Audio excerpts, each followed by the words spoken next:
अलैहि वसल्लम वो हस्ती है जिन्होंने कभी अपने दुश्मन पर भी हाथ नहीं उठाया और न ही बुरा भला कहा, जिन्होंने कभी अपने दुश्मन को भी नुकसान नहीं पहुंचाया। उन्हें एक जगह लोगों ने इतने पत्थर मारे कि मेरे नबी खून से लहूलुहान हो गए। आज के इस वाक़े को सुनकर आपका दिल भी रो पड़ेगा, इसलिए इस वीडियो जरा भी मिस न करें और इसे आखिर तक जरूर देखिए। साल 619 ईस्वी में हमारे नबी हजरत मोहम्मद सल्लल्लाहु ताला अलैहि वसल्लम ताइफ शहर गए इस्लाम की दावत देने, जहाँ का नामी कबीले का नाम सकीफ था। हमारे नबी ने वहाँ के लोगों और वहाँ के सरदारों को इस्लाम के बारे में बताया और उन लोगों को इस्लाम की दावत दी, तो वहाँ के लोगों ने इस्लाम कबूल करने की बजाय आपका मजाक उड़ाया और आप पर पत्थरों से हमला कर दिया। आप जब भी कदम उठाते तो वो आपके कदमों को पर पत्थर बरसाते। इतने पत्थर लगने के बाद आपके दोनों पैर खून से लहूलुहान हो गए और आपके दोनों जूते खून से भर गए। जब हर तरफ से आपको पत्थर मारे गए तो तकलीफ की शिद्दत से आप बैठ गए। इतना होने के बाद भी उन बदबख्तों ने आपके बगलों में बाजू डालकर आपको खड़े होने पर मजबूर कर दिया और फिर आपने जैसे ही चलने के लिए अपने मुबारक कदम उठाए तो उन बदबख्तों ने फिर से आप पर पत्थर बरसाए।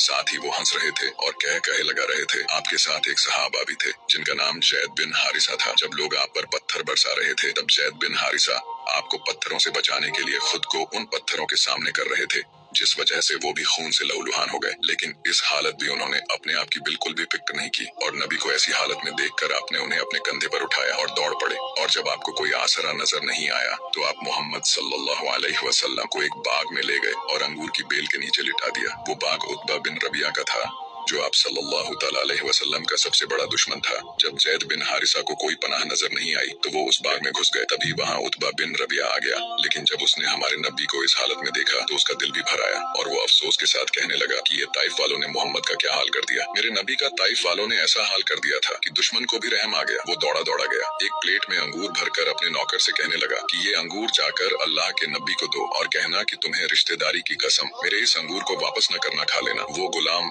जिसका नाम अद्दास था वो आपकी खिदमत में अंगूर लेकर आया तो आपने एक अंगूर उठाया और बिस्मिल्लाह पढ़कर खा लिया। तो वो गुलाम कहने लगा कि ये लफ्ज तो यहाँ के लोग नहीं बोलते। तो आपने पूछा कि तू कहाँ का है? वो कहने लगा कि मैं नीनवे का रहने वाला हूँ। तो आपने कहा कि अच्छा, तुम मेरे भाई यूनुस अलैहिस्सलाम के शहर से हो? तो वो गुलाम कहने लगा कि आपको यूनुस अलैहिस्सलाम के बारे में कैसे पता? तो मेरे नबी ने फरमाया कि वो भी अल्लाह के नबी थे और मैं भी अल्लाह का नबी हूँ। ये सुनते ही वो गुलाम आपके कदमों में गिर गया और आपके कदमों को चूमकर मुसलमान हो गया। उसी वक्त आप अपना सारा दर्द भूल गए। उसके बाद आपने अल्लाह की बारगाह में ऐसी दुआ की कि सातों आसमान लरज गए और अर्श कांप उठा और फौरन फरिश्तों के सरदार जिब्राइल अलैहिस्सलाम आपकी खिदमत में हाजिर हुए और कहने लगे, ऐ अल्लाह के महबूब, हुक्म फरमाए, मैं अभी 2 पहाड़ उठाकर ताइफ शहर पर पटक दूंगा, आप बस हाँ कर दीजिए।